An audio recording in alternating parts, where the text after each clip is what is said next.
Sambuddhassa. Namo tassa bhagavato arahato sama sambuddhassa. Namo tassa bhagavato arahato sama sambuddhassa. Waya dhamma tasangkara apamadena sampadetati.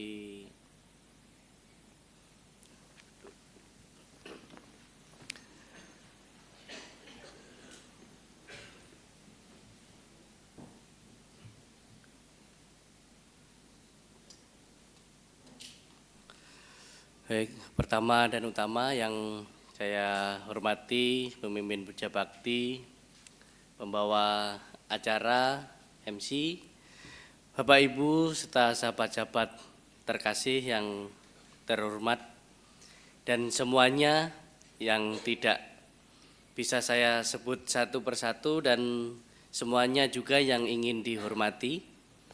Sebelumnya terimalah salam Buddhis dalam Dharma. Namo Sang Adi Budaya, Namo Buddhaya.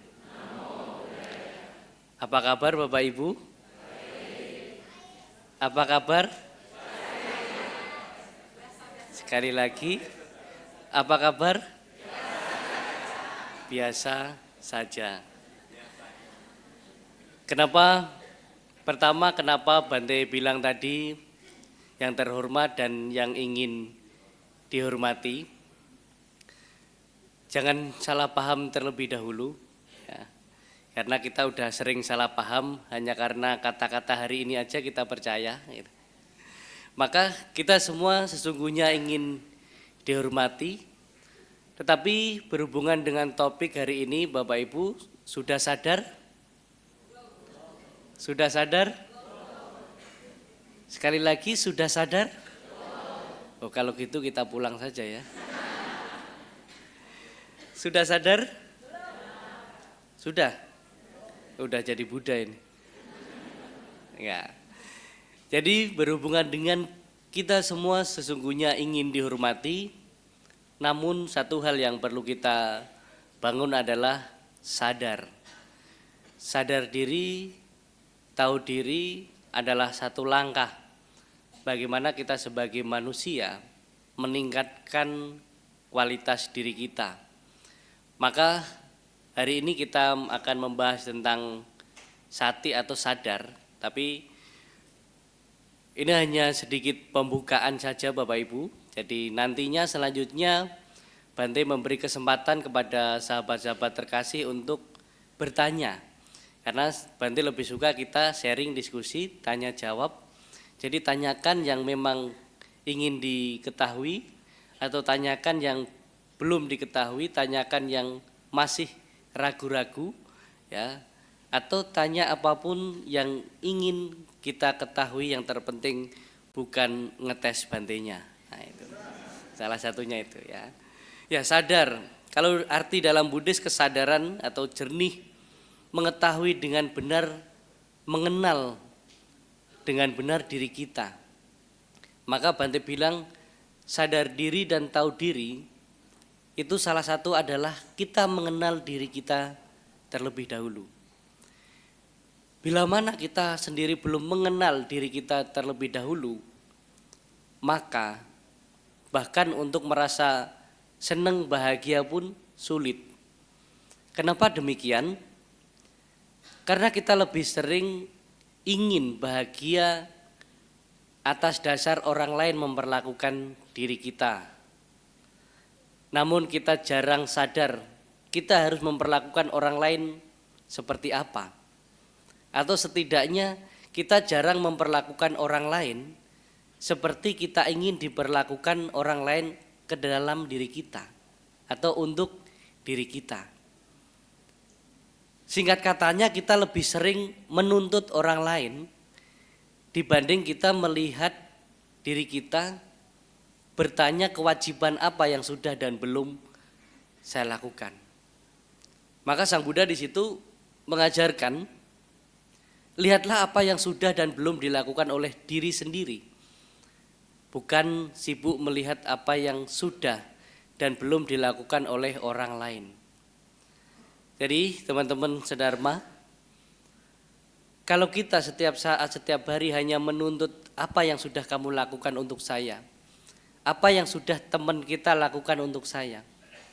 Ada yang apa yang sudah pasangan bapak ibu lakukan kepada pasangannya, suami kepada istrinya, istri kepada suami, orang tua kepada anak, anak kepada orang tua.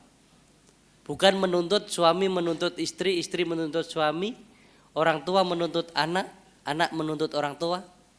Maka kalau kedua pihak kita saling menuntut, maka yang ada adalah konflik, bukan saling mendapatkan. Maka dalam sidang hukum itu kalau kedua belah pihak saling menuntut, jadinya persidangan, permasalahan. Tetapi kalau kita menyadarkan diri kita, sadar diri, apa ya yang sudah dan belum saya lakukan untuk mungkin teman saya, kewajiban saya ke orang tua apa, kewajiban ke suami apa, istri apa. Maka ketika berpikir demikian dan kita sama-sama setelah memikirkan, oh saya belum menjalankan kewajiban saya.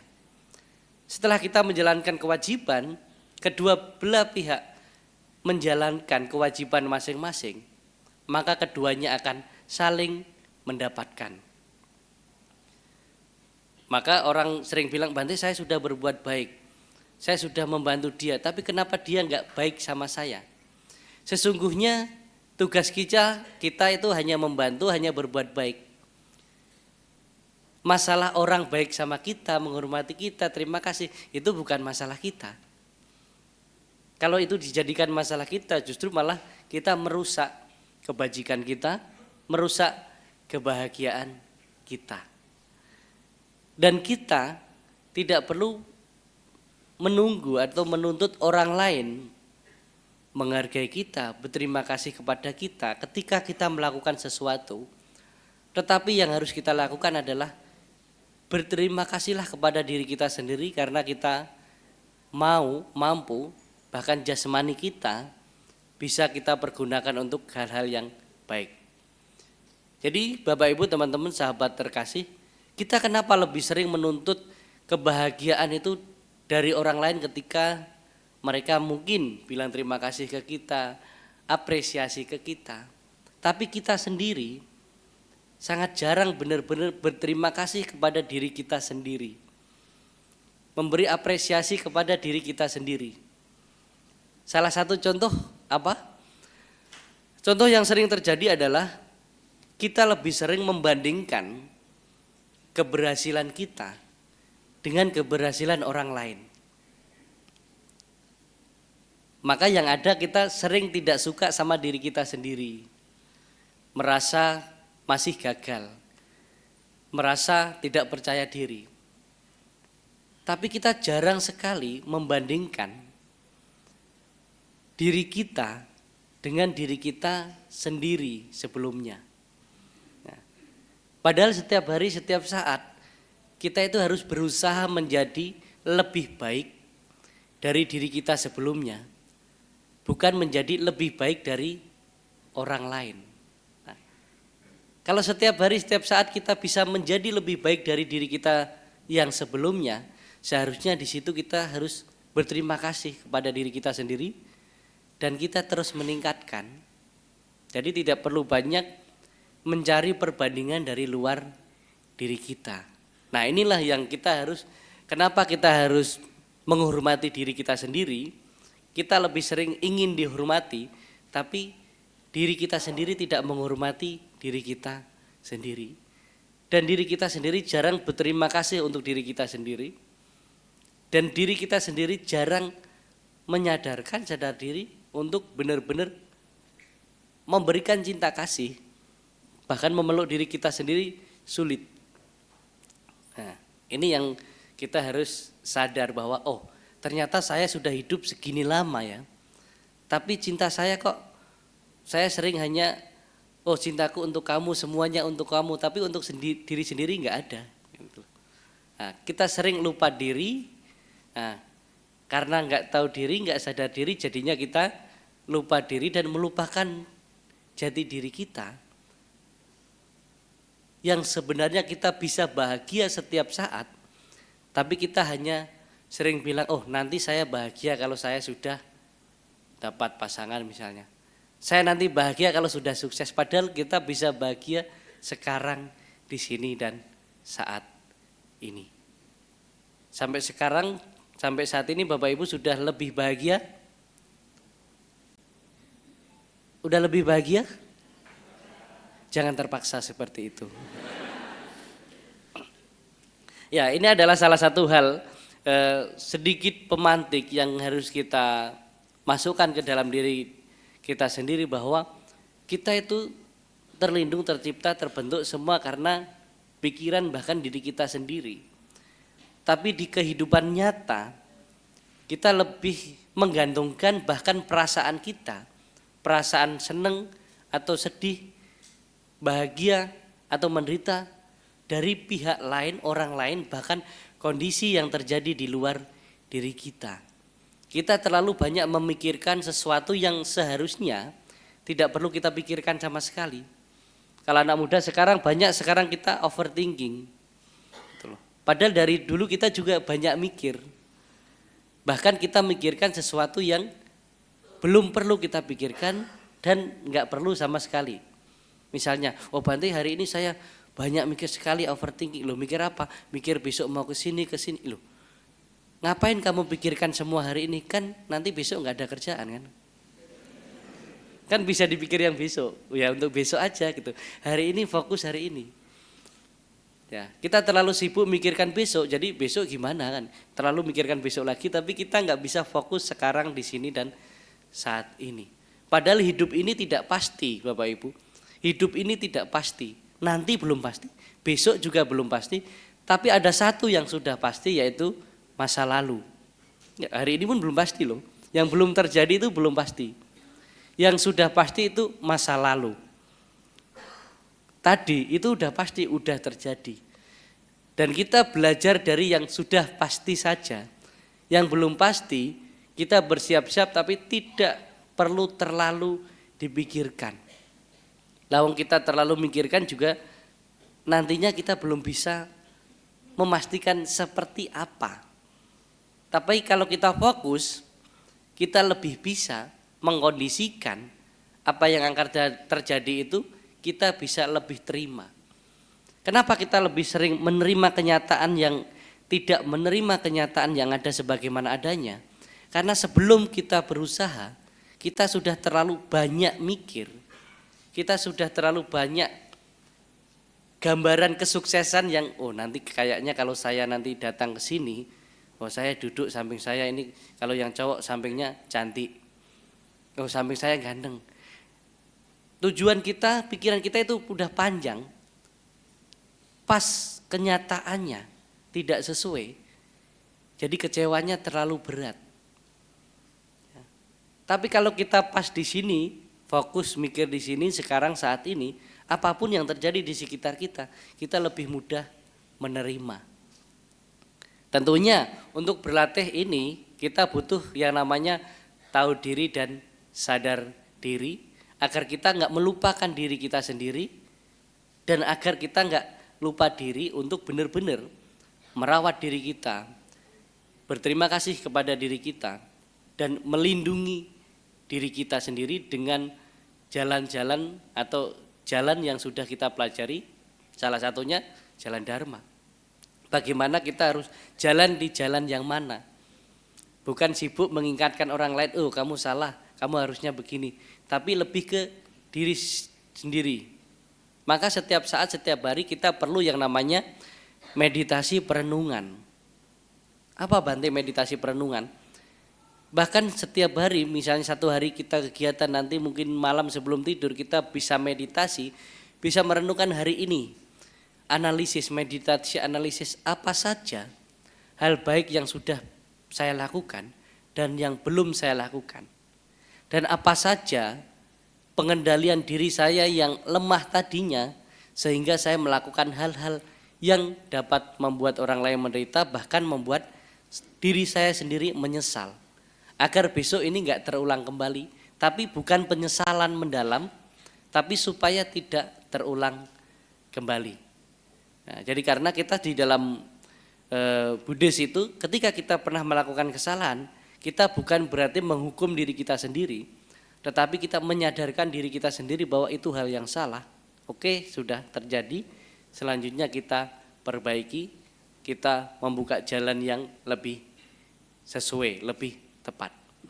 Jadi itu Bapak Ibu sahabat-sahabat terkasih, mungkin itu pembukaan rangkaian dari saya. Jadi selanjutnya mungkin Bapak Ibu, teman-teman, sahabat terkasih semuanya boleh memberikan pertanyaan atau bertanya sesuatu tentang hal ini ataupun di luar boleh. Jadi kita santai, lebih ke sharing dan diskusi. Terima kasih. Wow, singkat, padat, dan jelas. Baik, kami menyediakan sesi tanya jawab untuk Bapak Ibu. Pertanyaan bisa secara langsung, nanti bisa langsung tunjuk tangan dan maju ke depan, atau melalui WA di nomor 081199210098. Sekali lagi di 081199210098. Saya akan bacakan dari WA dulu ya, Bante. Pagi Bante, mohon pencerahannya kalau ada orang yang ragu mengenai Tuhannya atau keyakinannya, namun enggan untuk mencari tahu atau enggan untuk bertanya kepada Bante atau rohaniwan yang lain, namun tetap banyak kebimbangan atau pertanyaan dalam diri. Bagaimana menurut Bante? Oke, ya, ini kita mulai dengan pertanyaan yang agak berat ya. Ya, namanya juga masih belum percaya, gimana mau tanya Bante? Tuhannya aja nggak percaya, gimana mau percaya Bantenya ya kan? Istilahnya keyakinannya aja belum percaya, gimana mau mempercayai mungkin ya romonya, Bantenya, bahkan mungkin kitab sucinya. Sesungguhnya kita tidak perlu memaksakan diri kita atau memaksakan orang yang demikian. Karena tadi, kalau di Buddhis ini sendiri perlu yang namanya sadar diri dan tahu diri. Karena memahami tentang mungkin keyakinan, ketuhanan ini adalah proses bertahap dalam perjalanan spiritual. Bukan ritual. Nah ini yang membedakan kita Buddhis Bapak Ibu. Mungkin sebagian dari kita udah beragama lama. Bahkan kita udah yakin dengan agama kita. Tetapi dalam prakteknya kita lebih banyak praktek ritual dibanding spiritualnya. Nah, jadi keyakinan kita itu lebih banyak, sebagian itu pada hal-hal yang bersifat ritual, bukan hal-hal yang spiritual. Maksudnya apa Bante? Salah satunya adalah dalam praktek beribadah keseharian, kita melihat orang yang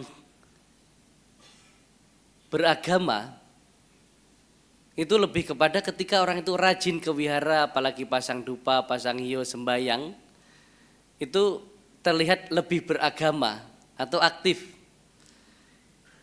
dibanding orang mungkin yang ke wihara seminggu sekali, tapi di luar sana tentang dana, tentang sila, tentang kesadaran meditasi lebih dipraktekkan, tapi karena nggak ada muka-muka Buddhisnya ya, muka-muka Buddhisnya nggak ada, jadi kita menilainya oh ini belum Buddhis berarti gitu.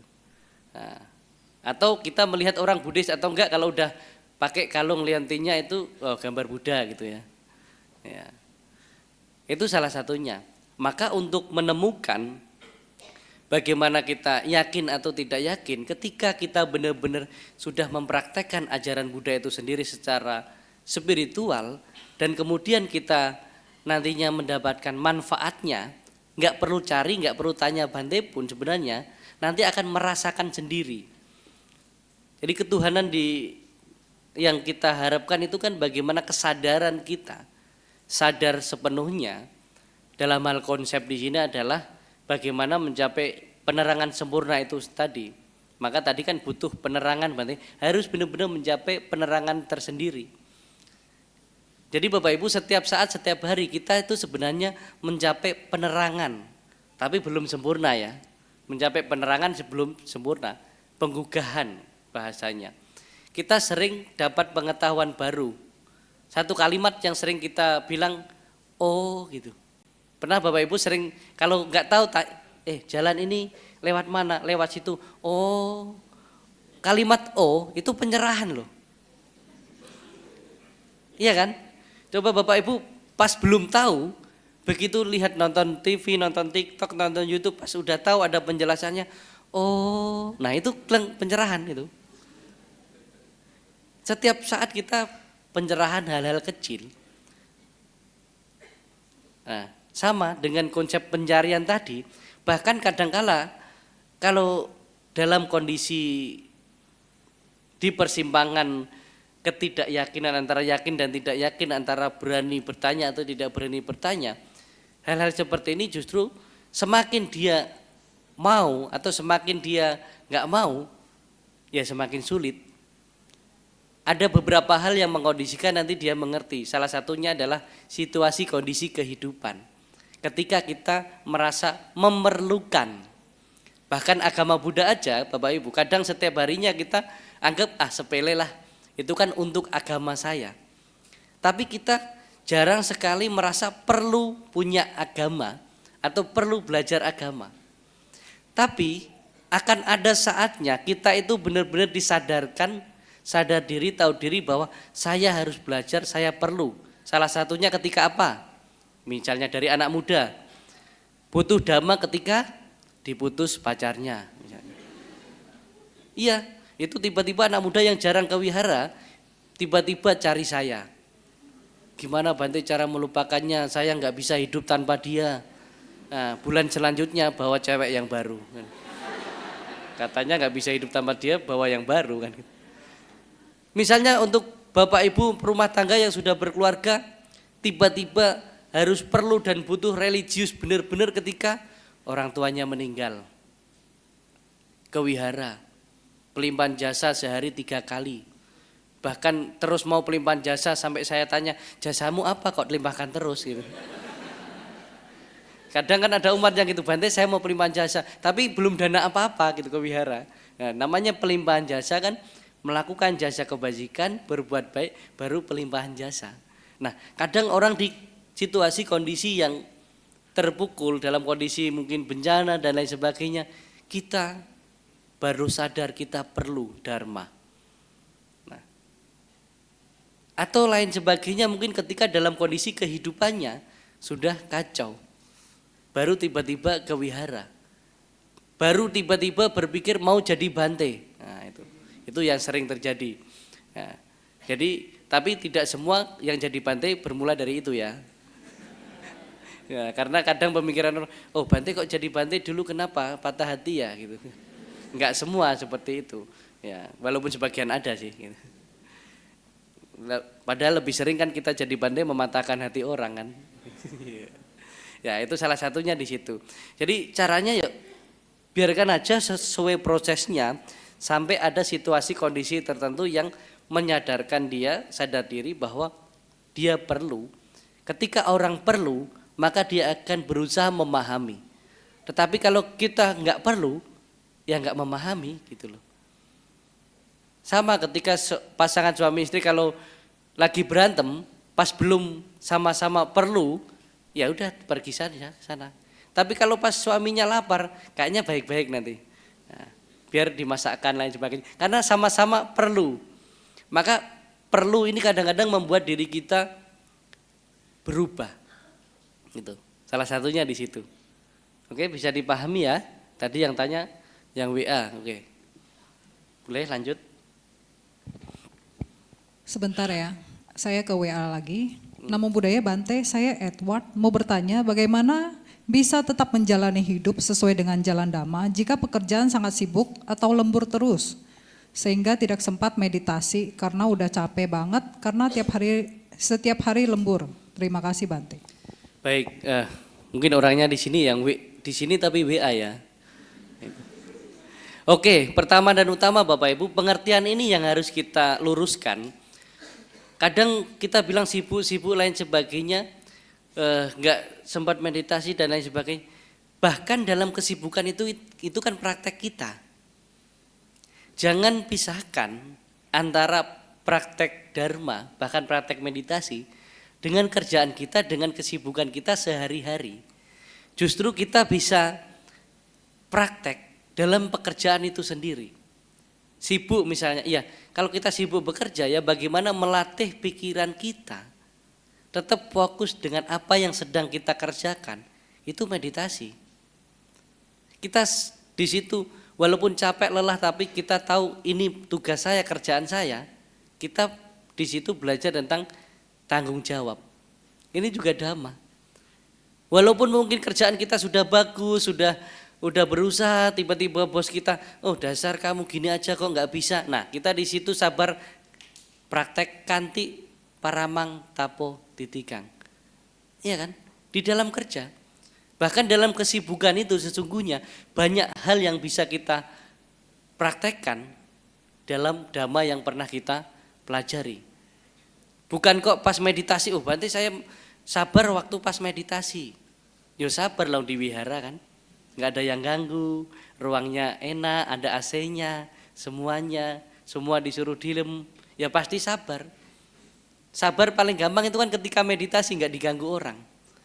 Tapi bagaimana kita praktek kesabaran ketika sibuk bekerja, udah capek, tetap disalahin, udah capek sampai rumah ditanya kamu tadi pergi sama siapa, nongkrong di mana, kok pulangnya telat padahal macet.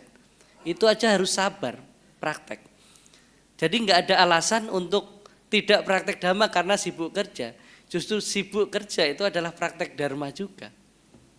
Nah, maka Bapak Ibu, jadikanlah dhamma, ajaran Buddha itu untuk jalan hidup. Bukan hanya solusi masalah kehidupan kita. Kita lebih sering kalau udah ada masalah baru cari jalan dhamma. Bukan menjadikan dhamma jadi jalan hidup kita. Itu. Teorinya di sini ya, jadikan dhamma untuk cara hidup, bukan dhamma untuk solusi ketika kita dapat permasalahan dalam hidup. Berarti kalau hanya jadi solusi permasalahan ketika kita ada masalah, berarti sebelumnya kita nggak menggunakan jalan dhamma gitu. Nah, maka ketika kita menggunakan jalan dhamma, permasalahan ini lebih sedikit. Dan ini hanya menjadi satu hal yang mungkin perlu kita perbaiki dan perbaiki. Nah, itu Bapak Ibu, jadi bahkan kita sehari ini aja, Bapak Ibu kita semua duduk di sini, ini adalah praktek dhamma. Bukan hanya belajar, tapi kita di sini sebenarnya sudah belajar, kita di sini juga praktek. Ya, praktek dhamma. Kesabaran misalnya, oh ini kok yang duduk di samping saya kok mepet-mepet sekali, padahal tempatnya udah sempit kan gitu. Ini juga praktek dhamma. Gimana kita menjaga kesabaran, keseimbangan supaya nggak goyang kanan dan goyang kiri, ya kan? Bagaimana kita menjaga pikiran kita, tutur kata kita, itu juga vipassana loh. Selama Bapak Ibu duduk di sini diam mengendalikan kalimat, mengendalikan kata-kata, ya karena tugas saya yang berbicara di sini, Bapak Ibu nanti ngomong pas tanya, itu juga mengendalikan kata-kata. Susah loh. Kadang kan kalau ceramah gini, bantainya ceramah di sini, nah yang belakang ceramah sendiri. Gitu. Mengendalikan untuk enggak itu aja, itu sudah praktek dhamma loh. Kanti paramang tapo titikang. Setelah praktek dharma tentang kesabaran, praktek dharma tentang sadar diri dan tahu diri bahwa posisi saya sekarang lagi apa. Lagi duduk, lagi mendengarkan. Gitu. Itu aja praktek. Belum tentu loh, bisa loh gitu loh. Nah kalau kita bisa selama mungkin 1 jam setengah, 2 jam di sini, Bapak Ibu udah praktek benar-benar. Ya. Bahkan bisa dibilang 5 sila, saya pastikan 5 sila sempurna saat Bapak Ibu duduk di sini santai. Tanpa kegiatan yang lain, ini 5 sila aja udah sempurna. Gitu. Ya, terima kasih. Ada lagi? Banyak Bante. Saya sampai bingung bacanya. Kita langsung ke pertanyaan langsung dulu, boleh unjuk tangan. Ada, nah, itu yang paling ujung. Oh, Bante yang pilih aja ya. Nah, Ntar saya dibilang pilih kasih yang lagi. Yang duluan lah. Itu ya yang duluan boleh, yang paling ujung ya. Ya.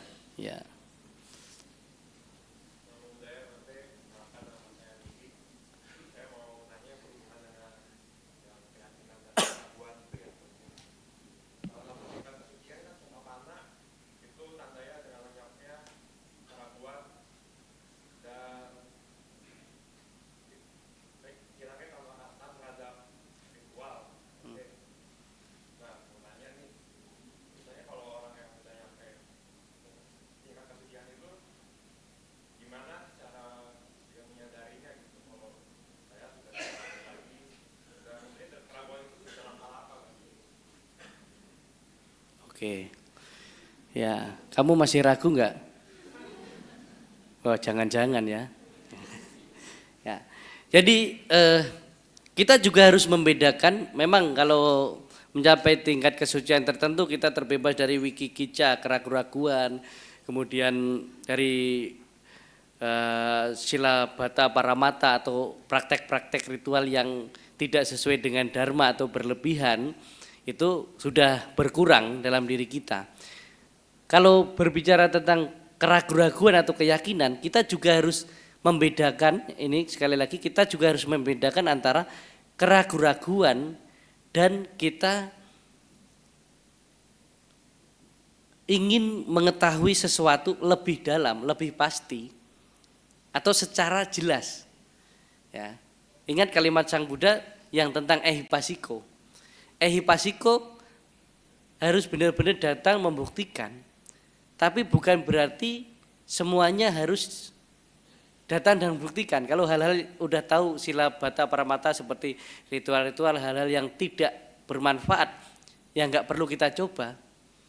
Nah, misalnya kalau anak-anak muda, berarti kan kita harus coba dulu, kalau tahu salah nggak boleh narkoba misalnya. Ya nggak perlu, kita hanya perlu belajar dari orang lain.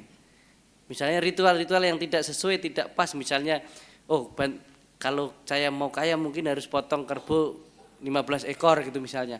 Kan udah tahu ini praktek yang tidak sesuai, ini ritual yang tidak sesuai, ya jangan.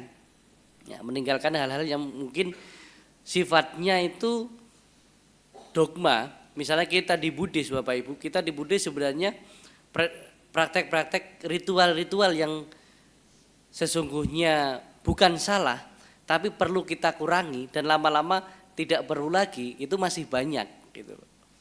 Hal-hal praktek ritual-ritual di dalam agama Buddha, tapi itu bukan ajaran Buddha, tapi bagian tradisi-tradisi kebudayaan masyarakat Buddhis yang masih kita jalankan sampai saat ini itu banyak. Maka ketika kita menyadari bahwa ternyata itu tidak harus loh di Buddhis gitu loh, tidak harus, nggak wajib misalnya kalau di sini, ya tidak semua wihara itu biasa ada lilin sama dupa misalnya. Tapi ada wihara, pokoknya kalau sebelum kebaktian ini wajib lilinnya, harus yang warnanya merah-merah ini ya, gitu. Kalau putih nanti anicca sangkara kita, gitu. Misalnya gitu. Ternyata nggak semua. Kalau di wihara tempat saya tinggal, kalau yang di hall Bakti Sala untuk meditasi, lilin dupa nggak ada sama sekali. Hanya rupang Buddha, ya sama dekorasi bunga-bunga aja. Lilin sama dupa itu di depan wihara. Nah, ternyata praktek-praktek itu tidak wajib kok di Buddhis gitu. Hal-hal yang sebelumnya kita takut kalau nggak kita jalankan, karena kita berpikir itu masih berkaitan dengan perintah Buddha gitu loh. Kita ini kan terpengaruh dengan bahasa-bahasa mungkin keyakinan yang lain, perintah. Namaskara harus yang benar, harus benar-benar menyentuh semua. Iya, itu teori secara kita belajar namaskara dan lain sebagainya. Tapi kalau mungkin orangnya nggak bisa, orangnya nggak sesuai secara tubuh jasmani, namaskaramu salah ini, kamu nggak diterima sama Buddha gitu. Nah, ini kan sesuatu hal yang mungkin sering membuat masyarakat Buddhis itu menganggap ini ritual yang wajib berarti. Nah, ini yang perlu dipertimbangkan kembali. Kemudian kalau tentang keyakinan tadi, keraguan-raguannya, membedakan antara ragu-ragu sesuatu hal kebenaran sama ingin mengetahui sesuatu yang lebih mendalam, ini juga beda gitu loh. Nah, antara ehipasiko sama benar-benar sesuatu ini ada indikasi tidak benar, ini kita justru malah perlu ragu-ragu. Kita perlu tidak percaya dulu kalau belum benar-benar ada hal yang pasti, kecuali memang udah kebenaran hakiki. Itu. Ya, bisa dipahami ya? Oke, terima kasih. Ya. Bante, kita ke pertanyaan WA. Namo Buddhaya, Bante, apakah karma buruk akan berkurang apabila kita selalu tertimpa musibah? Karena banyak yang mengatakan ketika kita mengalami musibah sama dengan karma buruk berbuah. Oke, apakah karma buruk berbuah ketika musibah? Bisa benar tapi tidak selalu. Bisa aja itu hal baru yang terjadi dalam kehidupan kita yang bahkan mungkin saat ini karena kita kurang hati-hati misalnya. Jadi memang hal yang terjadi dalam hidup kita, segala sesuatu yang terjadi tidak terlepas dari sebab. Maka di situ, tapi ada juga karma itu tentang wipaka karma sama kehendak. Ada kehendak loh, ada tujuan kita. Ada wipaka karma. Kalau wipaka itu semua akibat. Salah satu kalimat yang sering kita pakai, oh ya udahlah ini mungkin karma saya. Ada sisi positifnya supaya kita tidak selalu menyalahkan orang lain di luar diri kita.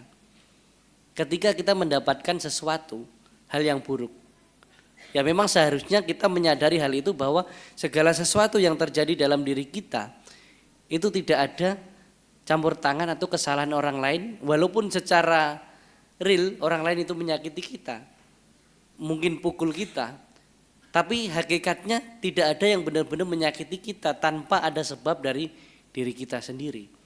Tentunya pasti ada, dan si pelaku itu membuat karma yang baru, ya, membuat karma baru.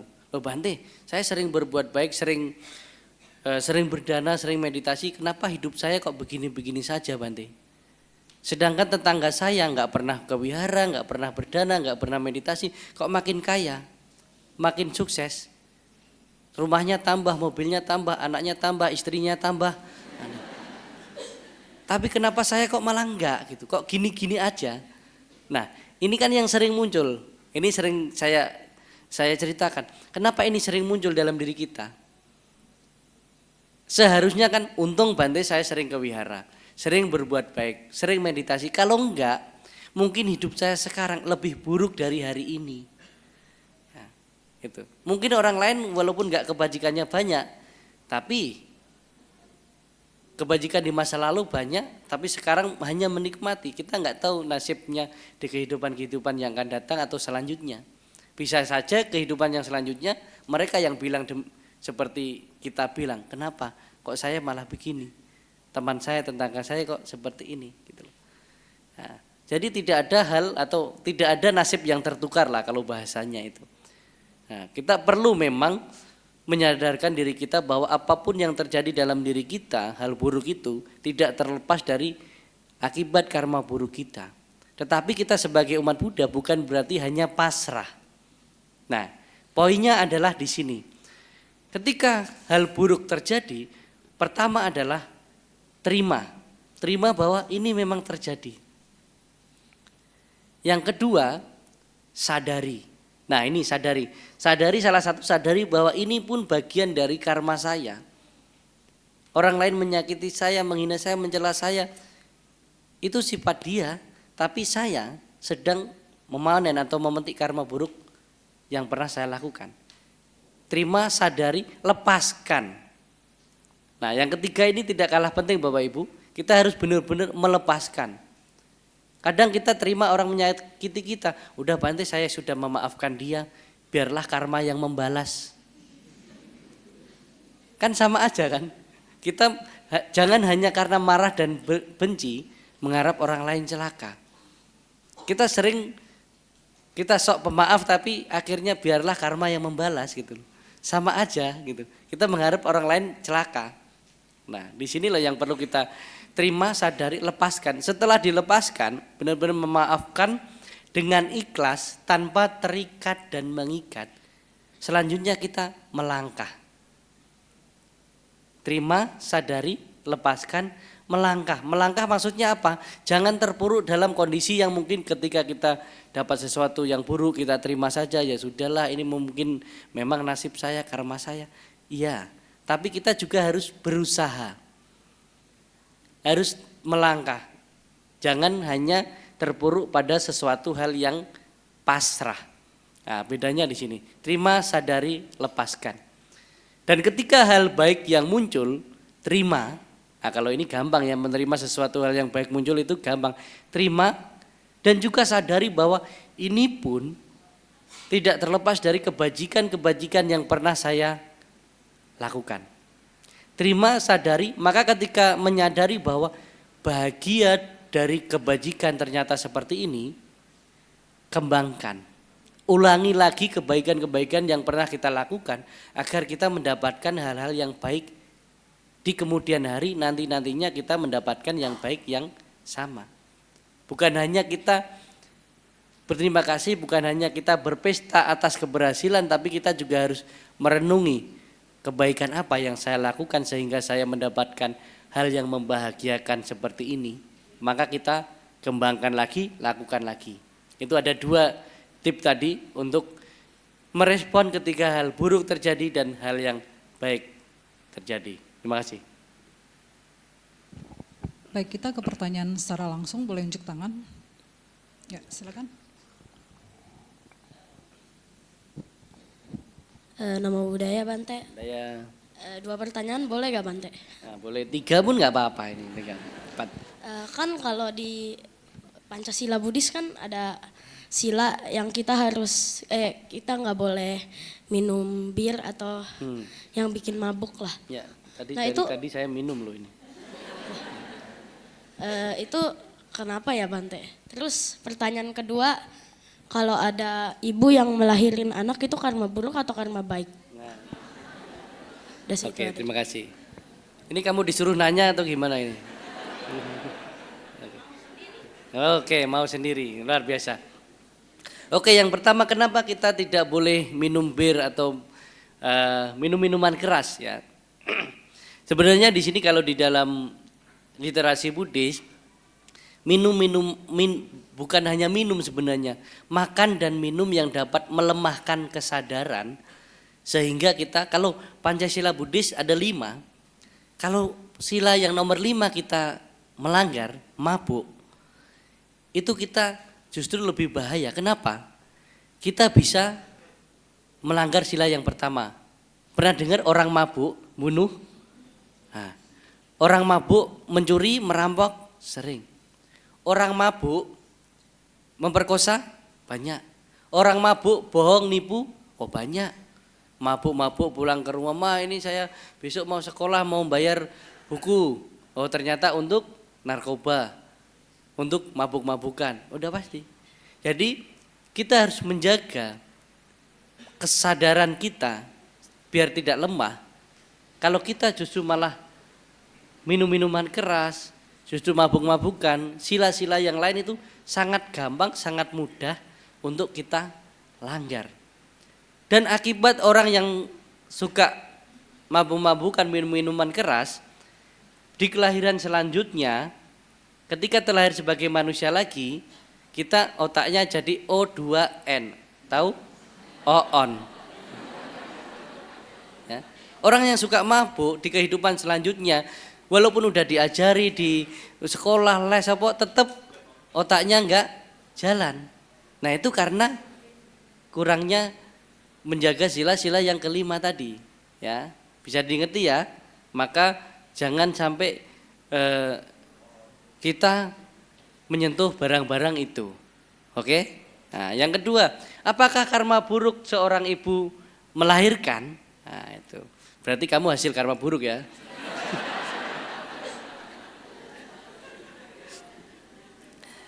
Ya. Jadi bahkan semua kelahiran itu adalah karma buruk. Karma buruk karena kita masih punya karma buruk, maka kita masih dilahirkan. Tapi itu juga kebajikan dari diri kita juga, terlahir sebagai manusia. Seseorang yang tidak lagi memiliki karma buruk tidak terlahir dalam rahim manapun karena sudah mencapai penerangan sempurna. Jadi apakah seorang ibu melahirkan anak itu karma buruk? Sudah pasti ada hasil karma buruk. Kenapa saya bilang gitu? Perkataan Pangeran Siddhartha ketika istrinya melahirkan Rahula, apa kalimatnya? Rahulang bandanang jatuh. Satu belenggu, satu penyebab penderitaan, yaitu adalah kelahiran. Kelahiran, usia tua, sakit, dan mati. Ketika masih ada kelahiran, masih ada. Tapi kenapa kok banyak orang yang menikah supaya cepat-cepat punya anak, bahkan punya 1 nggak cukup, 2 nggak cukup, 3 nggak cukup. yaitu penderitaan yang disengaja kan.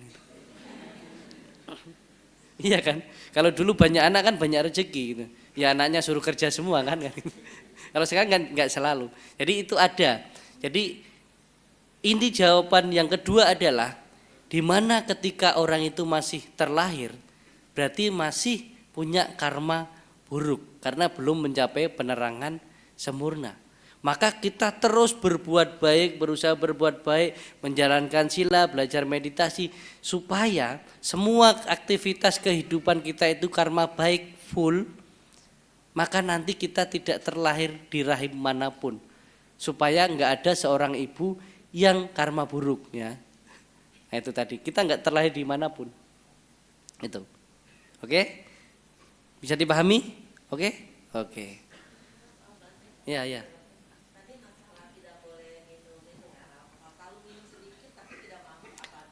Iya, minum sedikit atau makan sedikit yang tidak mabuk sebenarnya boleh. Cuman berarti dalam agama Buddha, tapi kalau sedikit nggak apa-apa Bante. Ya nanti tambah sedikit nggak apa-apa Bante. Nggak, gini Bu, bahkan awal-awal minuman makanan itu sebenarnya kan bukan untuk mabuk, tapi untuk obat. Kalau kita minum sedikit, ya nggak masalah. Itu untuk kesehatan. Sama narkoba, itu sebenarnya kan obat kedokteran. Tapi karena pemakaiannya tidak sesuai dengan anjuran dokter atau dosisnya berlebihan, ya jadi dilarang. Tapi kalau untuk di kedokteran sekarang masih pakai. Sama minum minuman keras, misalnya wine, misalnya gitu, misalnya orang tua dan lain sebagainya. Itu diciptakan awalnya kan untuk obat, untuk jamu. Tapi kenapa kok jadi minum-minuman keras? Karena berlebihan. Panadol Bu, Panadol itu obat apa? Sakit kepala ada, demam ada. Bahkan sekarang, kemarin menurut informasi, bahkan Panadol aja, ada anak muda yang sekali minum itu 5-6, udah menjadi kecanduan, udah menjadi tren baru itu. Ya sama juga dengan narkoba, supaya dosisnya lebih tinggi. Sirup obat batuk aja, itu kan untuk obat batuk. Tapi ada anak-anak muda yang kreatif, sekali minum ya separuh botol gitu. Jadinya hilang kesadaran karena dosisnya berlebihan. Jadi saya bilang minum untuk kepentingan pengobatan, obat, kesehatan, ya tidak masalah. Bahkan para Bante yang di Tibet, di negara-negara yang dingin kayak di Tibet, di Bhutan, itu ada yang minum alkohol untuk menghangatkan badan. Alkohol boleh. Wah nanti kalau nggak boleh ibu masak ayam pakai alkohol itu saya nggak boleh makan dong. Kan ada untuk masak juga ada kan, alkohol untuk masak. Sama orang dulu fermentasi nira menjadi tua, itu awalnya kan untuk minuman kesehatan. Bahkan untuk minuman dahaga, manis. Tapi saking kreatifnya manusia, dibiarkanlah berapa jam dulu. Supaya jadi tua, disuling dulu. Jadi minuman-minuman itu untuk kesehatan, tapi kalau konsumsinya berlebihan, juga melemahkan kesadaran. Nasi Padang, ya kan? Itu kan makanan. Tapi kalau kita terikat, kita berlebihan dan kita pokoknya saya nggak mau makan kalau nggak nasi Padang lain sebagainya, kita jadinya arogan, maunya itu jadi ketergantungan, itu jadi makan yang dapat melemahkan kesadaran tadi. Bahkan kita keterikatan terhadap makanan saja, maunya ini nggak mau yang lain, itu sebenarnya masuk dalam sila kelima loh. Ya siapa yang di sini hanya mau makan Indomie aja kan gitu misalnya. Itu juga karena kita tidak mengontrol konsumsi kita.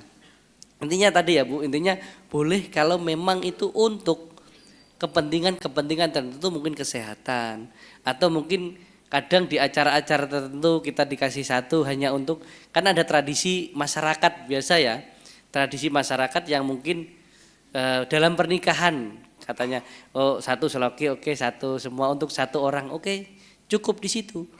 Tapi kan pas dituang satu seloki semua, yang masih di bawah meja kan satu kerat ya. Ini yang jadi nggak boleh jadinya kan. Nah, jadinya seperti itu, jadi lemah kesadaran. Gini tuh, ya. Kalau misalnya di rumah ada altar, Hmm. kan kalau Mahayana kan tanggal 1 dan tanggal 15 harus sembahyang. Apakah diharuskan pakai buah atau boleh tidak? Oke. Boleh enggaknya itu sebenarnya tergantung dari kebiasaan kita, Bu. Misalnya kalau Ibu terbiasa pakai, usahakan pakai. Kenapa Bante bilang usahakan pakai? Kalau nanti Ibu kadang pakai, kadang enggak, pas enggak, keyakinan Ibu jadinya kurang. Dan ada perasaan enggak enak. Nah, ini dari segi psikologi dulu ya. Kalau kita biasa sembahyang pakai buah, misalnya buah, air, bunga, misalnya kita taruh cek capgo gitu. Tapi kalau pas enggak ada, itu kita kurang nyaman pertama. Kedua, ada sesuatu yang terjadi yang memang itu bagian dari karma buruk kita. Nanti kita arahkannya ke situ, Bu, jadinya. Wah, ini saya jatuh jangan-jangan karena saya enggak kasih buah Buddha ini kan. Ini kadang ini terbawa gitu ke kenyataan yang ada di keseharian. Maka kalau bisa ya pakai supaya kita pertama kita lebih yakin. Kedua, ada apapun kita tidak mengaitkan dengan hal-hal yang persembahan itu sendiri. Nah, sebenarnya kalau dalam Buddhis nggak ada kewajiban pakai atau nggak pakai. Tetapi kalau kita membiasakan itu dan membuat kita lebih baik, batin kita, membuat pikiran kita lebih tenang, lebih jernih, nggak apa, nggak masalah. Itu kan sebagai media kita, media kita untuk kasih. Nah, misalnya kalau di altar-altar seperti ini, yang biasa sebelum sembahyang harus pasang lilin, pasang dupa, pasang. Karena kalau enggak, pas mau namaskara, kayaknya belum ada lilinnya tadi gitu. Jadi kita enggak benar-benar fokus jadinya. Dan kita nanti pas baca parita banyak, nanti enggak manjur ini, belum ada dupa sama lilinnya. Itu mengganggu pengaruh pemikiran secara psikologis kita sebenarnya. Nah, dan itu enggak bisa saya pastikan harus atau enggak, tapi tergantung kebiasaan kita. Itu kalau dari Bante sendiri sebenarnya itu fleksibel. Pas ada buahnya kasih. Kalau pas nggak ada ya jangan bela-belain nanti kemana. Kata Bante harus pakai ini nggak ada di sini. Jangan-jangan nanti Buddha marah kan itu. Nggak. Pas ada. Kita jangan mempersulit diri kita sendiri dengan pemahaman yang sebenarnya nggak harus. Gitu. Bisa dimengerti ya Bu? Oke, terima kasih. Baik, kita akan masuki pertanyaan dari WA lagi. Selamat pagi, Namo Buddhaya Bante. Bagaimana cara memberikan contoh dan pemahaman kepada orang tua agar mau ke wihara? Mendengarkan dhamma, sedangkan selama ini kalau diajak selalu menolak dengan bermacam alasan. Ini minta pesan kepada Bante supaya orang tua yang hadir sini minggu depan balik lagi. Ya. Apakah yang ada di sini biasa nggak hadir? Ya kalau gitu nanti minggu depan pasang foto saya di sini lah ya. Enggak, jadi Bapak Ibu, mungkin untuk anak ya, memang anak itu memiliki kewajiban mengarahkan orang tua untuk mungkin ke wihara, hal-hal yang baik. Dan orang tua kan memberi pendidikan ke anak, dan anak juga setelah mungkin mengerti, mengarahkan orang tua. Tapi sebagai anak, salah satu cara mengarahkan orang tua bukan lagi dengan kalimat, dengan kata-kata. Nah ini bedanya orang tua ke anak, anak ke orang tua. Anak juga harus tahu diri. Ketika kita ngomong nanti, kamu baru makan garam kemarin sore kok kan itu misalnya. Nah, jawab aja ya Bapak makan garam udah lama makanya rematik ya. Gitu. Enggak lah. Enggak, lebih kepada gini. Kalau kita sebagai remaja, sebagai mungkin anak, bahkan mungkin anak yang orang tuanya masih ada, walaupun udah berkeluarga, Bapak Ibu juga seorang anak bagi orang tuanya yang masih ada. Salah satu cara adalah tunjukkan perubahan baik atau sikap baik atau perilaku-perilaku yang diri kita yang lebih baik yang kita dapatkan dari wihara. Ingat, kita belajar dari seorang samanera yang kecil yang pernah dilihat oleh Raja Asoka, siapa namanya lupa aku. Ya pokoknya itulah samanera lah ya. Pas Raja Asoka habis berperang, mengalahkan banyak suku, mengalahkan banyak musuh. Waktu itu melihat seorang Samanera yang jalan dengan tekun, dengan tenang, dengan ini. Dia di situ bertanya, siapa gurumu?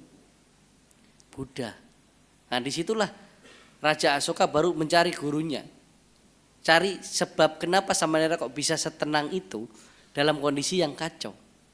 Sama, kita kadangkala untuk ke orang tua, tunjukkan dulu keberhasilan sifat buruk berubah jadi baik, hal-hal baik yang kita lakukan, dan syukur-syukur orang tua itu tanya, kok kamu melakukan ini, yang ngajari siapa? Dari Wihara Damasuka. Nah, nanti orang tua kan lama-lama, oh kayaknya bagus juga, cobalah ke sana. Kadang-kala kalau untuk orang tua, tidak dengan ajakan, tidak dengan ini, tapi dengan satu hal contoh, bukti, gitu loh. Kadang kalau nggak ada gitu, oh kamu ngajak-ngajak, kamu aja nggak lebih baik kok, gitu. Nah misalnya seperti itu. Karena ini real, yang nyata-nyata aja gitu loh. Lakukan hal perubahan yang lebih baik. Dan ketika orang tua bertanya, jawabannya, oh tadi saya dengar dari wihara. Oh karena saya di wihara melakukan ini. Nah, itu justru malah bisa mengajak orang, bahkan mengubah orang lain. Bahkan itu menjadi marketing yang bagus. Ngajak orang ke wihara. Nah, itu salah satunya itu. Ya bisa dipahami ya dari WA tadi ya. Mungkin Bante, nasihat ini berlaku untuk orang tua yang ingin mengajak anaknya ke wihara? Sama juga ke orang tua, salah satu dengan ya ajakan tujuan yang baik. Kemudian yang kedua, orang tua bukan hanya membimbing, mengajak atau menyuruh, tapi pertama-utama sebagai orang tua kita harus bisa menjadi sahabat bagi anak-anak Bapak Ibu ya, bukan anak kita karena saya enggak. Orang tua terkhusus ya, terkhusus ayah biasanya, terkhusus papa, itu selain menjadi seorang ayah, alangkah bagusnya kalau bisa menjadi sahabat bagi anak. Nah ini saya ada satu kisah, karena kalau untuk membicarakan tentang ayah dan anak itu saya nggak bisa mengisahkan diri saya sendiri karena saya tidak bisa menjadi seorang ayah, walaupun saya seorang anak gitu. Tapi saya sendiri, pengalaman saya dan pengalaman teman saya yang paling jelas itu kalau Bapak Ibu kenal Pendeta Yeri Patisarani, pendeta yang tatonya banyak, lebih banyak dari tato saya. Itu beliau pernah menjadi pengguna narkoba yang sangat berat, bahkan dia pecandu yang berat.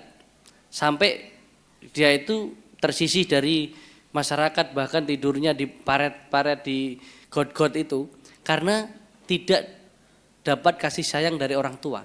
Jadi ayahnya itu adalah seorang pelatih timnas Indonesia waktu itu, Patisarani, kalau mungkin Bapak Ibu pernah ingat, itu seorang pelatih pemain bola dan pelatih bola. Saking sibuknya bapaknya nggak pernah ada waktu untuk anak, jadi anaknya itu mencari hal-hal lain di luar. Bahkan Pendeta Yeri bilang rasanya make narkoba itu sama ketika dipeluk ayahnya. Nah, dia bilang gitu. Dia make narkoba serasa dia sedang dipeluk ayahnya. Saking dia nggak dapat kasih sayang dari seorang ayah waktu itu. Dan ketika benar-benar hancur, ternyata bapaknya, ayahnya sendiri itu berhenti main bola, berhenti jadi pelatih bola, akhirnya benar-benar merawat anaknya yang sudah terjatuh, yang sudah menjadi pecandu, itu benar-benar dirawat sampai benar-benar sembuh. Sampai sekarang Pendeta Yeri itu punya program namanya Ayah Hadir. Bagaimana seorang ayah itu bahkan dalam hal pendidikan sesibuk apapun, dia sebagai seorang ayah itu kadang ada waktu antar atau jemput anak sekolah. Nah, ketika menjadi sahabat bagi seorang anak, orang tua mau ngajak anaknya kemanapun, apalagi ke wihara, hal yang baik, tidak perlu dipaksa, pasti mau karena ingin selalu berada dekat dengan orang tuanya. Nah kalau pengalaman saya sendiri dulu sama juga. Jadi bapak saya itu bukan hanya sebagai seorang ayah, tapi menjadi sahabat. Sama-sama walaupun di keadaan yang baik ataupun yang buruk. Ya. Seorang ayah itu kadangkala sama-samanya bukan di hal yang baik ya. Hal yang nggak baik pun kadang sama-sama walaupun itu pelajaran. Ini kayaknya rambutan orang ini. Kamu yang panjat ya. Saya yang di bawah. Tapi setelah itu nanti kalau bisa jangan. Ini kan makanan. Idealnya hal buruk pun diajari. Tapi itu bukan untuk ditiru gitu loh. Kalau kita menjadi sahabat bagi orang tua, bagi ayah anak itu iya. Mulai dulu kalau sore gitu pulang sekolah karena bapak saya suka berburu, ayo kita berburu pergi nembak lain sebagainya. Itu kan sesuatu hal yang buruk sama-sama pun itu terbawa. Jadi nantinya ketika ayah kita ngomong apa, diajak kemana, ayo gitu loh. Seperti anak muda yang punya sahabat bestie sekali ya dari awal itu, nanti diajak gimana pun sesibuk apapun nggak perlu dijelaskan mau ngapain, pokoknya pergilah, mau kemana, pokoknya ikut, pasti ikut kita walaupun nggak dikasih tahu alasan. Gitu. Sama. Jadi kalau anak susah diajak orang tua, harus tahu diri dan sadar diri dulu, berarti nggak di branding dari kecil. Nah, kalau sekarang itu branding, anak itu perlu di branding juga gitu loh, menjadi sahabat juga. Kadang ada alasan sesibuk apapun dalam pekerjaan, ada kok bisa disisipkan waktu untuk anak kok. Ada harus disisipkan waktu untuk keluarga kok. Tanggung jawab kewajiban itu ada gitu loh. Banyak orang wah Bante saya kan sibuk bekerja, itu kan mikirkan dia juga. Iya kamu berpikir seperti itu, tapi tidak semua anak berpikir dia orang tuanya bekerja untuk anaknya. Yang ada tidak ada waktu untuk anaknya. Nah, itu Bapak Ibu mungkin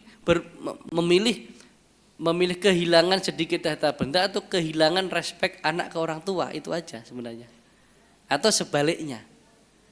Nah itu. Oke, pahami ya? Oke, terima kasih. Baik, pertanyaan WA lagi Bante. Apakah ada perbedaan antara sadar diri dengan penuh kesadaran? Sadar diri itu langkah awal sebenarnya. Kalau sadar diri itu kan langkah awal dari hal-hal yang kita belum mengerti. Nah, kalau perhatian penuh atau sati atau kesadaran setiap saat itu kan sudah dalam hal praktek yang mendalam. Misalnya kayak vipassana, kayak setiap hari kita harus sadar ketika melangkah itu baik, ketika keputusan kita baik, itu penuh perhatian, itu benar-benar harus sadar setiap saat.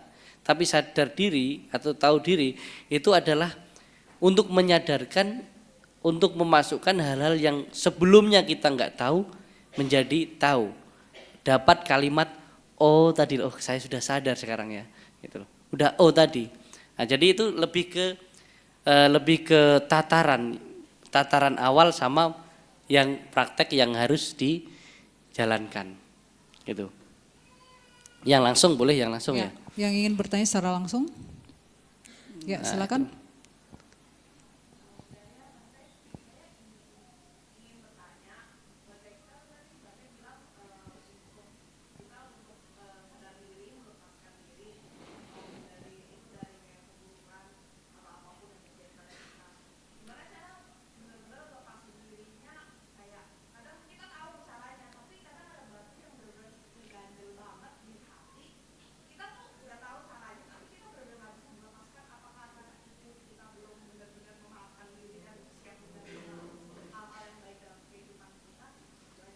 Oke, nah, bagus.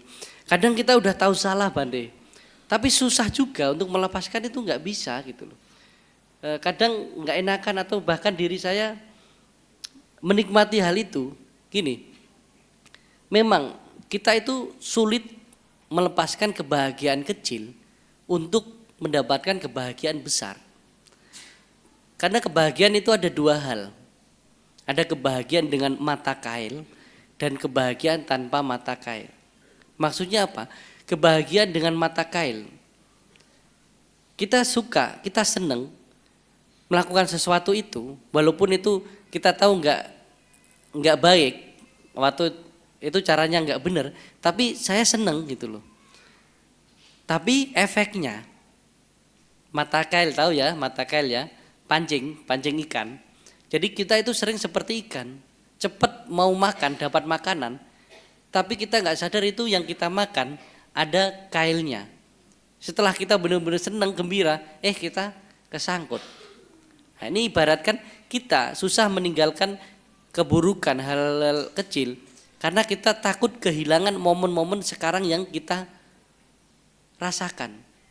Bahkan hal gembira ini bukan bahagia yang sesungguhnya, gembira yang nanti kita tertinggalkan. Misalnya kita lebih memilih salah tapi bareng-bareng daripada benar tapi sendiri. Contohnya apa? Di lampu merah.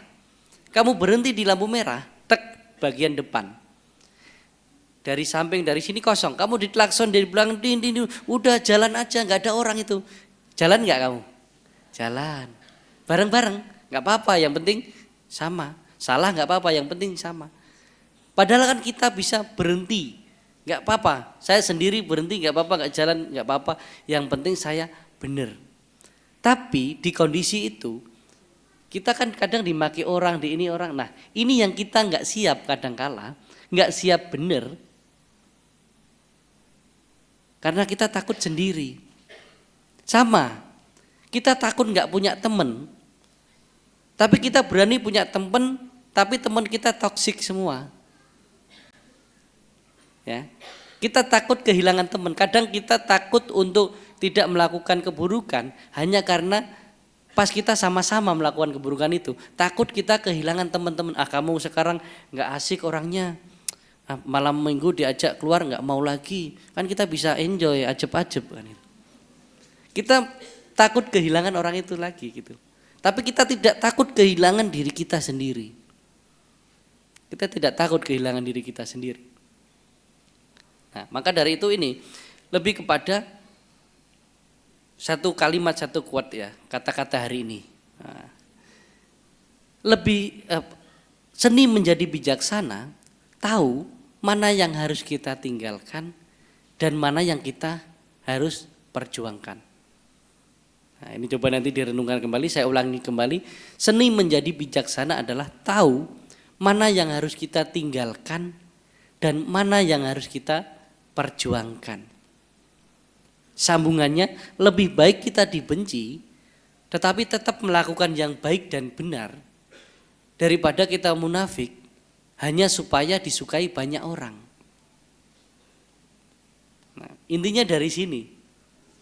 Orang-orang manusia yang memang ingin berlatih diri, mengubah diri, menempa diri yang lebih baik, itu tidak banyak temannya. Dan lebih sering tidak disukai orang.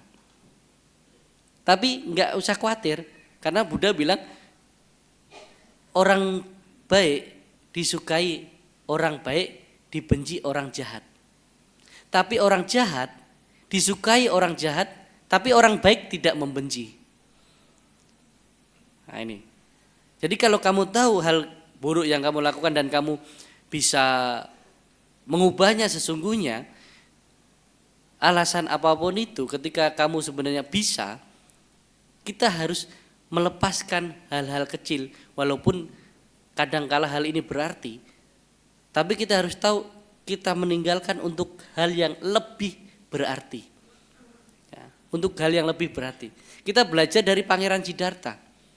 Hidup pikuk kehidupan orang ingin kaya, ingin menjadi raja, ingin dapat pasangan yang cantik, yang ganteng. Tapi Pangeran Siddhartha malah meninggalkan itu semua. Tapi kita tahu hasilnya seperti apa. Sampai sekarang siapa yang tidak tahu Pangeran Siddhartha yang menjadi Buddha? Kalau mungkin Pangeran Siddhartha, oh janganlah, mosok kan saya putra tunggal kerajaan. Nanti siapa? Nanti siapa? Banyak mikir, ya enggak jadi. Tuh. Sama dengan kita. Kadang kita harus memutuskan sesuatu demi untuk kebaikan kita. Ya. Berjalan sendiri enggak apa-apa, yang penting benar.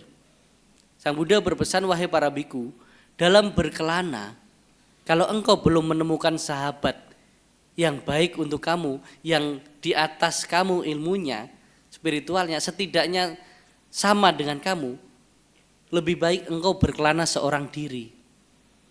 Gitu loh.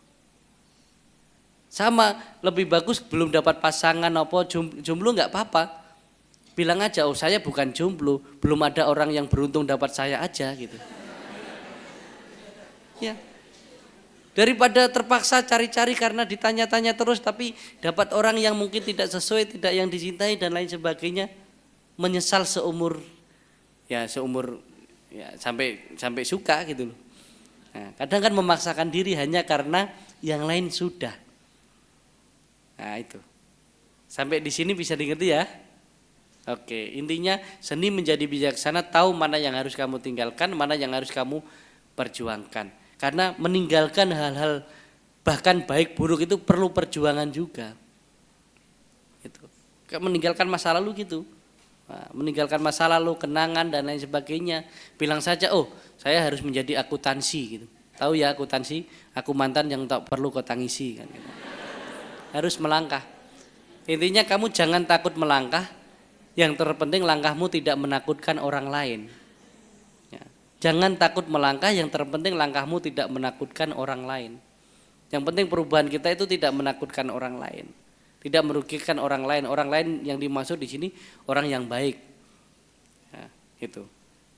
Pasti orang yang tidak baik akan takut kehilangan kamu karena nggak ada teman untuk berbuat tidak baik gitu loh. Nah, itu. Bisa dimengerti ya? Oke, terima kasih. Baik, ada lagi? Silakan. Nah, ini depan.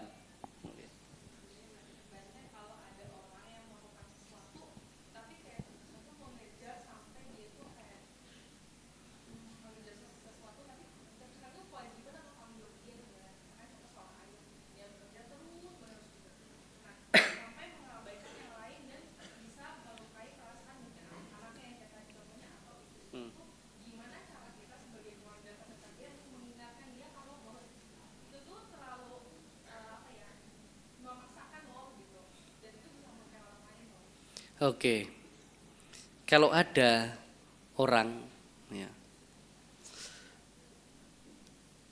salah satunya mungkin kita bisa menceritakan dengan dari kisah orang yang seperti yang saya ceritakan tadi loh, kisah dari seorang pendeta Yeri tadi, ataupun ya mungkin kita lihat dari perkembangan anak-anaknya.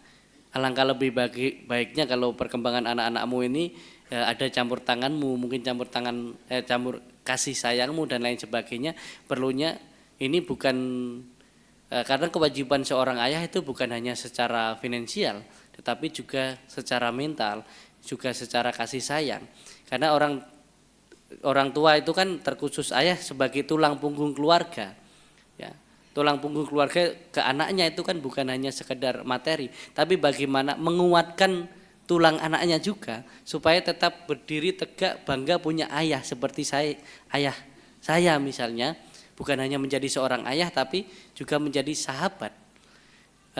Tulang punggung keluarga juga harus memperkuat anaknya bagaimana ketika ada tantangan rintangan dalam proses pertumbuhannya, dia bisa mengandalkan seorang ayah bahwa oh saya punya ayah yang hebat, yang baik, yang memperhatikan saya. Berarti saya berani melangkah itu. Nah, maka kadang kala ada di sekolah ada bully dan lain sebagainya. Itu kadang kala tidak semua salah yang membuli.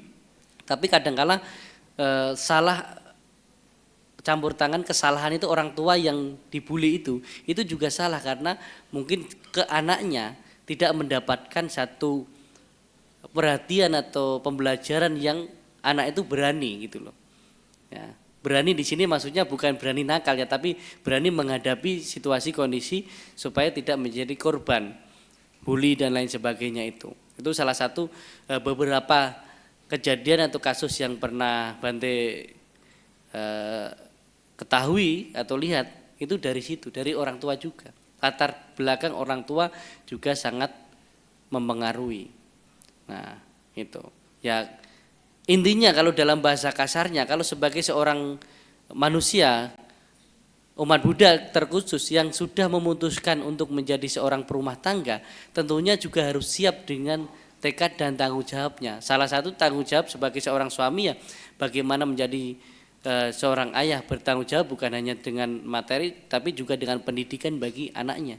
Pendidikan bukan hanya dititipkan di sekolah tetapi juga pendidikan dari kedua orang tuanya. Ya, mosok kita kalah dengan makhluk-makhluk lain di sekitar kita. Ya, makhluk-makhluk lain di sekitar kita misalnya hewan-hewan misalnya yang sering saya lihat kayak gajah, kayak kucing dan lain sebagainya, kadang-kala dari orang tuanya yang mengajari dia maka anaknya ke orang tuanya. Ya. Jangan salahkan anak ketika nanti besar, oh anak saya kok nggak mau berbakti sama orang tua. Nah, bisa saja ketika waktu kecil dia tidak mendapatkan hal-hal yang seharusnya dia dapatkan sebagai seorang anak. Nah, itu biasa ada istilah balas dendam lah. Walaupun itu nggak bagus tapi itu pasti ada latar belakangnya yang berbeda. Gitu ya. Terima kasih. Baik, sebelumnya saya minta maaf apabila pertanyaan tidak bisa dibaca semua ya. Mungkin ini pertanyaan terakhir ya Bante. Terakhir. Sudah sadar belum? Kalau Dharma Guru Buddha disampaikan oleh siapa aja tuh sama aja isinya. Karena Dharma dari Sang Buddha. Tapi kalau Bante yang sampaikan itu wihara pasti penuh. Apa bedanya Bante?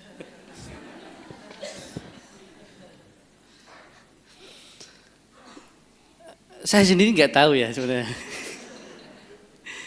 Enggak. Sebenarnya siapapun yang menyampaikan tujuannya sama.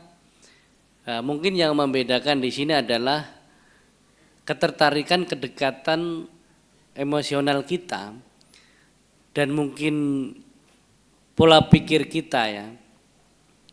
Gimana ya nyampaikannya? Agak susah juga gitu. Nanti dikira saya sombong pula kan. Ya, sebenarnya dharma itu bahasa keseharian kita yang harus kita sharingkan, kita bagikan dengan bahasa yang kita ngerti, bahasa yang kita pahami. Mungkin hari ini rame, saya ngomong di sini, berbicara di sini, tetapi sebagian orang, wah Bante di situ cuman ngomong ngalor ngidul, nggak menyampaikan suta-suta dan lain sebagainya. Nah, ada orang berarti yang ngomong gini yang suka mempelajarinya secara bahasa dharma, bahasa mendalam, bahasa suta-suta. Tetapi bagi kita masyarakat, ya kita masyarakat jelata, kita lebih suka mendengarkan sesuatu itu yang kita ngerti, bahkan bahasa sehari-hari yang kita pakai. Maka kita akan lebih dapat. Nah, itu salah satunya di situ sih. Nah, kalau kenapanya yang lain, harusnya tanya ke mereka. Kenapa mereka hari ini datang biasa nggak datang gitu? Kenapa datangnya pas saya datang? Kenapa yang lain di hari lain nggak saya? Harusnya kan tetap datang juga gitu. Nah, itu. Tanya kenapa? Oke, mungkin itu aja karena Bante akan makan siang. Oke, untuk closing statement kata-kata hari ini Bante. Ada yang mau rekam? Ya, silakan disiapkan handphonenya. Tidak ada kata-kata hari ini. Gitu. Oh, sudah banyak berkata-kata. Ya tentunya Bapak Ibu tadi yang sudah saya sampaikan, jadikanlah dharma itu cara hidup, bukan hanya menjadi solusi permasalahan ketika hidupmu ada masalah, tapi sebagai Google Map kehidupan, bukan sebagai jawaban ketika kita tersesat, tetapi sebagai Google Map ketika kita berjalan. Karena ketika kita berjalan menggunakan jalan dharma, kita akan mendapatkan jalan yang benar. Jangan menunggu tersesat dulu baru kita tanya dan kita menggunakan dhamma itu. Intinya jangan sampai kita menyesal dulu, jangan sampai kita mungkin terlambat baru kita belajar, tetapi belajar sedikit enggak masalah. Yang terpenting di kehidupan sehari-hari itu kita bisa lebih tenang, lebih damai karena kita tahu jalan yang kita lalui adalah jalan dhamma, jalan kebenaran. Tidak ada keraguan, tidak ada penyesalan, kita terus jalan dalam kesadaran. Sekian, terima kasih dari saya. Namo Buddhaya. Bante Dirapunyo. Baik, kami segenap pengurus Wihara Pluit Dharma Suka dan umat yang hadir pada hari ini